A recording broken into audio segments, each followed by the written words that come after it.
Panibagong linggo na naman ng big-time oil price hike ang mararamdaman ng mga motorista simula ngayong umaga. Higit 20 pesos kada litro po ang dagdag sa diesel, gasoline at kerosene ayon sa anunsyo ng DOE kahapon. Uutay-utayin ang taas presyo para hindi isang bagsakan sa mga motorista.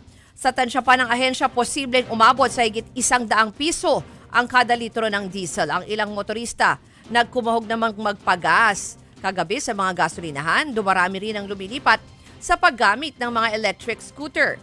Ayon po sa report, ubos na ang stock sa ilang tindahan dahil sa dami ng mga bumili nitong linggo na karamihan ay gagamiting pamasok sa trabaho. Sa kabila naman yan, tiniyak naman ng ahensya na sapat pa rin ang supply ng petrolyo hanggang buwan ng Abril. Mga kapatid, ako po si Ruth Cabal. Dito tayo sa totoo, dito tayo sa True FM. Mag-follow at mag-subscribe din po kayo sa aming social media accounts at True Network PH. Diyan po yan sa aming X na dating Twitter, sa FB, sa Instagram, sa YouTube, sa TikTok at sa mga podcasts. At syempre, tutok din po kayo sa Signal True TV Channel 19.